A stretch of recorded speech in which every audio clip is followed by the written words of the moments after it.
사가랴의 예언, 사가랴가 예언을 했다 이런 말씀입니다. 누가복음 1장은 우리에게 아주 중요한 몇 가지 사실을 이렇게 전해주고 있는데 누가복음 1장을 정리할 필요가 있습니다. 누가복음 1장에서 중요한 거는 천사가 사가랴 그리고 마리아에게 수태고지를 했다는 겁니다. 천사가 아니고 천사 중에 가브리엘, 소식을 전하는 천사들 중에 아주 대장인 가브리엘이 먼저 사가랴에게 그리고 마리아에게 자녀를 낳는 것에 대해서 이렇게 고지를 했다.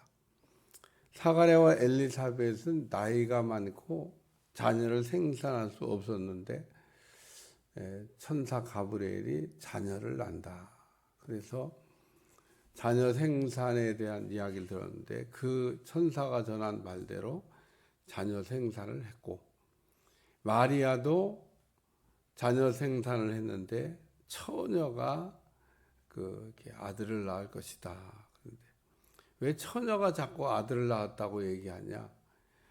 처녀가 아들을 낳지 않고 우리가 남자와 여자 사이에서 자녀가 출생한 사람은 다 죄인이기 때문에 사람의 죄를 대속할 수가 없어요.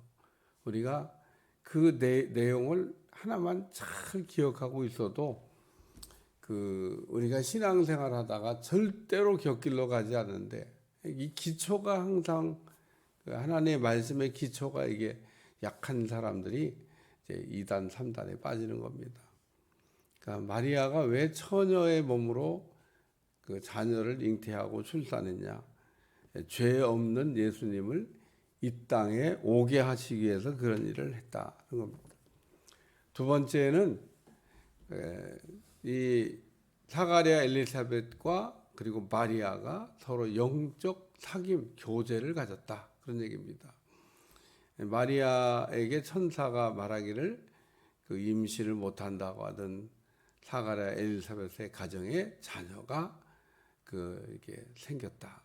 벌써 6개월이나 됐다. 뭐 이런 소식을 듣고 마리아가 그냥 즉시 달려갑니다.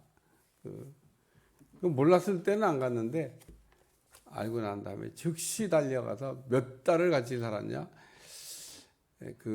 사가랴의 가정에 자녀가 이제 거의 출산할 때쯤까지 6개월째 갔는데 3개월 있다 갔으니까 이제 아이가 낳기 직전에 이제 아마 헤어진 것 같아요.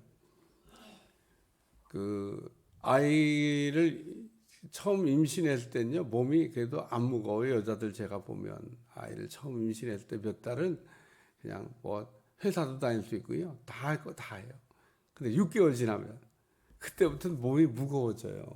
손님이 귀찮아.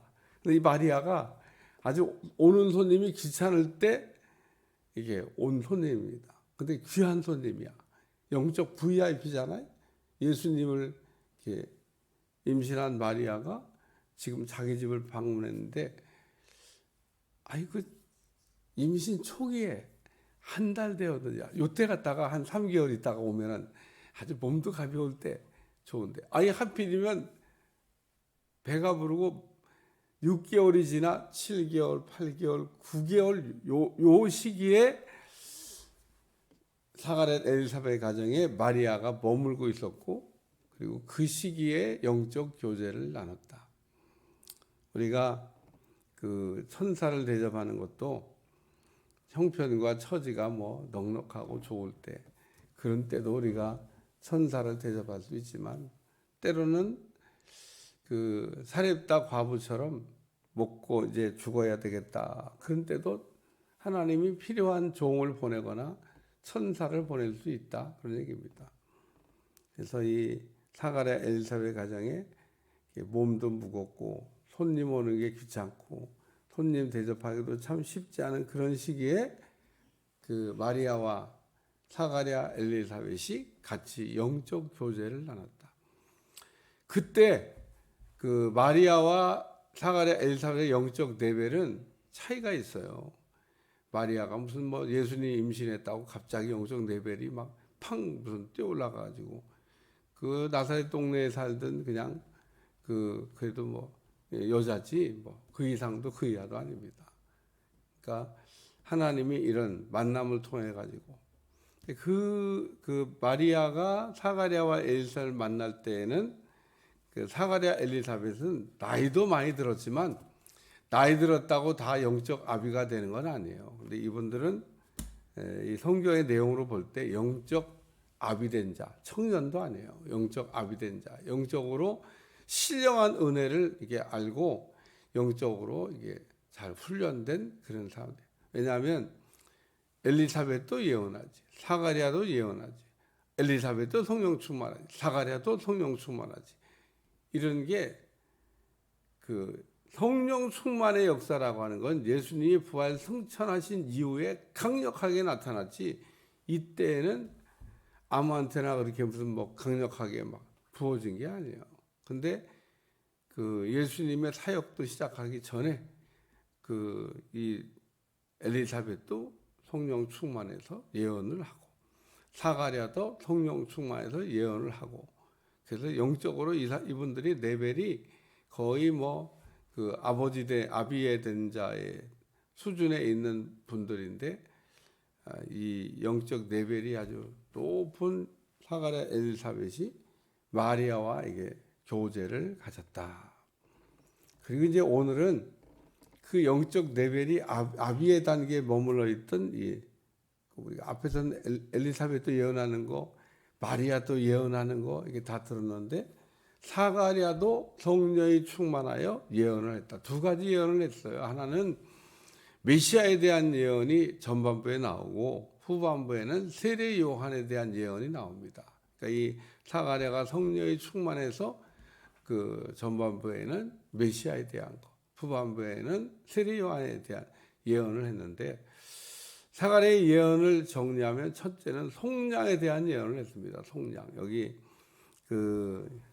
우리가 읽은 두 번째 절에 보면 68절에 찬송하리로다 주 이스라엘의 하나님이여 그 백성을 돌보사 속량하시며 이 속량이라는 말과 같은 말이 뭐냐면 대속하시고 구속하시고 구원하시고 뭐 다 같은 말입니다. 대속 또 속량 구속 대신 갚아주셨다고 하는 그런 뜻입니다. 속량하셨다. 값을 지불하고 풀어주셨다. 그런 뜻입니다. 그러니까 오늘 우리를 죄의 문제를 해결해 주시기 위해서는 값을 지불해야 돼요. 다시 말해서 우리의 죄값은 죽어야만 되는 사형에 해당되기 때문에 자기가 죽든지 아니 누가 대신 죽든지 짐승이 죽든지 뭐 이렇게 해야만 속량이 된다는 겁니다. 근데 구약의 짐승을 잡아들인 제사는 효력이 영원하지가 않아요. 1년밖에 안 돼. 근데 예수님의 대속은 이게 이 예수님의 대속 속량은 영원한 겁니다. 단번에 십자가의 죽으심으로 영원히 우리 죄를 속량하셨다. 그래서 오늘 우리는 그 구원의 뿔, 구원의 능력으로 다윗의 후손에서 태어나서 마귀의 모든 그 속박으로부터 우리를 이렇게 풀어서 자유하게 하신 그 예수님. 예수님은 우리에게 오셔서 크게 얘기하면 죄의 문제를 해결하시고 마귀의 예를 들면 종노릇하던 우리를 풀어서 자유하게 하셨다. 그게 속량이에요, 속량. 그래서 우리는 예수님의 속량으로 말미암아 하나님을 믿지 않는 죄에 해당되는 원죄도 해결받았고 원죄가 풀리면서 저주도 풀리고 마귀의 속마에서도 풀리고 사망에도 풀리고 생명도 얻고 또 이런 변화가 우리에게 일어나게 됐다는 겁니다. 그래서 오늘 이 사가랴가 첫째 예언하기를 예수님의 속량에 대해서 지금 예언을 했다고 한 말씀이고, 두 번째는 그 요한의 사명입니다. 이 요한은 메시아냐? 메시아가 아니라는 겁니다. 똑같이 태어났는데 누구는 메시아고 누구는 그냥 메시아를 길을 준비하는 사람이고, 좀 그렇다. 그런데 여러분, 인생을 살면서 분수를 알아야 돼요. 세례 요한이 메시아가 될 수는 없는 겁니다. 세례 요한은 훌륭한 분인 거는 뭐 틀림없으나, 뭐 훌륭한 거는 틀림없지만 그냥 그 이상도 그 이하도 아니에요. 여자가 낳은 사람 중에 이보다 더 큰 사람이 없다. 이 예수님 칭찬하신 내용이에요. 세례 요한이 훌륭하다 그런 얘기입니다. 예수님도 세례 요한이 훌륭하다 그랬지, 요한이 뭐 그저 그런 사람이야 그렇게 얘기 안 했습니다. 이 세례 요한은 예수님도 칭찬을 하셨는데, 그날 그 세례 요한이 메시아냐? 메시아 아니라는 겁니다. 그러니까 네 아들이 메시아냐? 네 아들 메시아 아니야. 근데 마리아는 메시아야. 그러니까 이 사가랴가 예언하면서 우리 아들은 메시아가 아니래. 마리아의 아들은 메시아네. 사가랴가 자기가 예언하면서 자기가 그걸 알았겠죠. 자기가 좀 예언한 거 아니에요? 구원의 뿔의 능력이 되시는 메시아가 온다. 근데 이 메시아를 누가 지금 잉태하고 있어요? 마리아가. 마리아에게 잉태하고 있는 그 예수님에 대해서 예수님은 속량하시려고 오신 분이라고 지금 예언하고 있어요. 그러니까 이게 마리아를 향해서 예언한 거예요. 그 다음에 자기 부인은 엘리사벳은 메시아가 아니고 메시아의 길을 예비하는 사람으로 태어났다. 여기 주의 길을 예비한다는 말이 나와요. 여기 보면 이 76절, 이 아이여 내가 지극히 높으신 선지자라 일컬음을 받고 주 앞에 앞서가서 그 길을 준비하리라.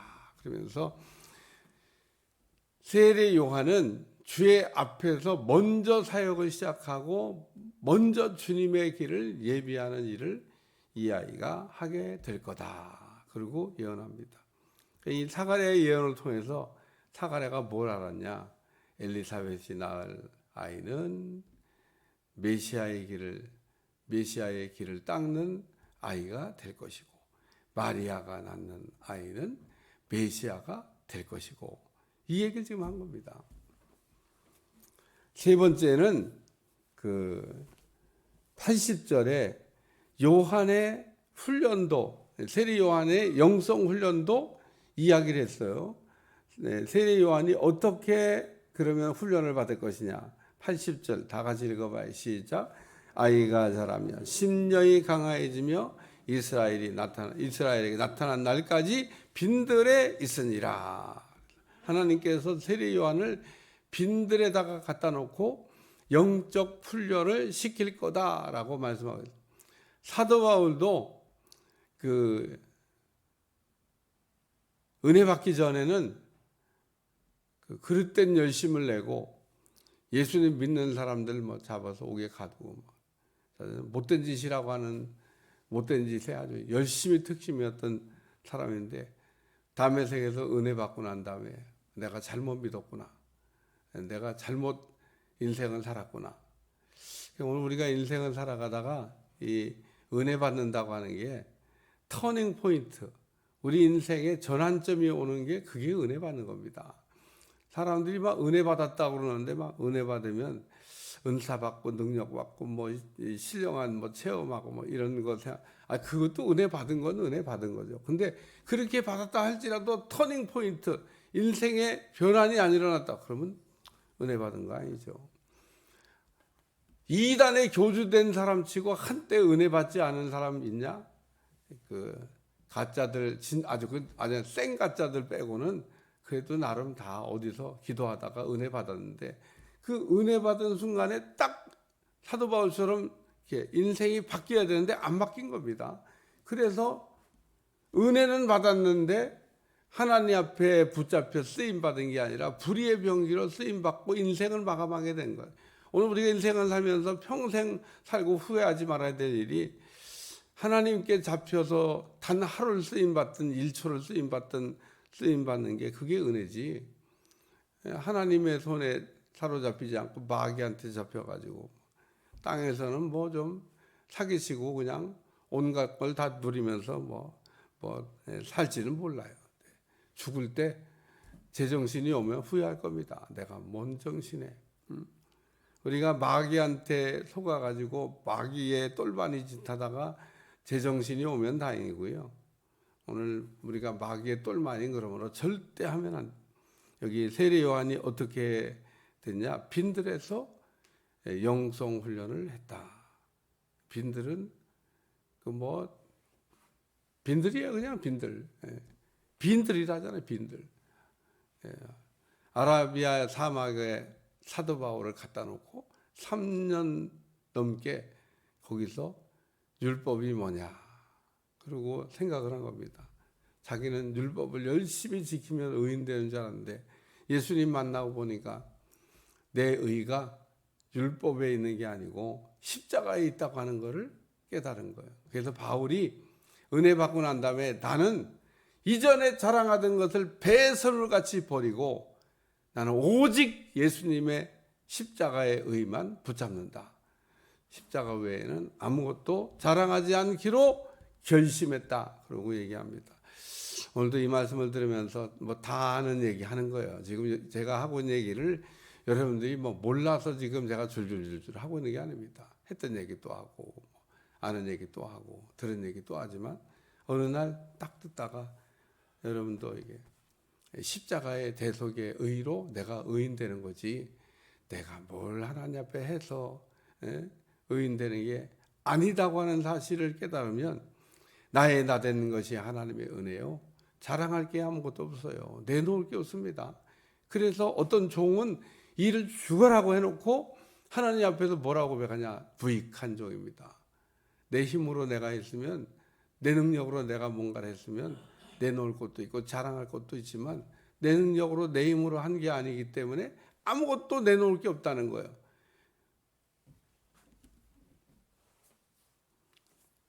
그래서 오늘 요한의 이 사명은 예수님의 빛되심을 이렇게 드러내는 사명이지 예수님의 빛을 가리는 사명이 아닌 겁니다. 그거를 가장 잘 알고 빛 대신 우리 주님을 가리지 아니하고 인생을 살다가 마감한 세례 요한. 오늘도 우리가 빛을 가리는 사람이 있고요. 그 빛을 이렇게 비춰지게 하는 사람이 있습니다. 우리는 늘 살아가면서 조심해야 될 게 뭐냐면 내가 내 의를 내세움으로 하나님의 영광을 가릴까 두렵다고 하는 마음으로 우리가 살아가셔야 돼요. 하나님의 영광을 가리는 것은 결코 좋은 일이 아닙니다. 오늘 내가 죽으면 하나님의 영광이 찬란하게 나타날 것이고 내가 안 죽으면 하나님의 영광은 그때부터 가려지는 겁니다. 오늘 사가랴의 이 예언을 통해서 사가랴는 성령의 충만을 받아 예언하기를 오실 예수님은 우리 죄를 속량하실 분이고 또 우리 아들은 오실 메시아를 잘 세상에 드러나게 하는 주의 길을 예비하는 사람이고 우리 아들은 빈들에서 영적 훈련을 받게 될 거다. 그러면서 아이가 자라며 심령이 강하여졌다. 이 심령이 강한 자는 복이 있나니 천국이 저희 것이며 우리 주님이 심령이 가난한 자가 되라는 얘기를 이 심령 가난한 자가 되라고 하는 말씀은 하나님 여호수아한테도 했어요. 너는 마음을 강하게 하고 담대하게 하라. 심령이 가난해져야 돼요. 오늘 사가랴 예언을 통해서 제가 다 얘기를 못했습니다. 이게 말씀이 많잖아요. 핵심만 추려서 세 가지를 정리했습니다만은 일단 사가랴 예언을 통해서 우리에게 들려주는 영적 메시지가 있습니다. 잘 새기시고 승리하시기를 축원합니다. 기도하겠습니다. 하나님 오늘도 사가랴, 엘리사벳, 마리아가 이렇게 서로 신령한 은혜를 나누며 이제 아이를 잉태했을 때부터 놀라운 영적 교제를 통하여 하나님이 준비하시고 예비하신 것처럼 오늘도 우리가 잘 훈련되고 잘 깎아지고 다듬어질 수 있도록 축복해 주옵소서. 예수님의 이름으로 간절히 기도하옵나이다. 아멘.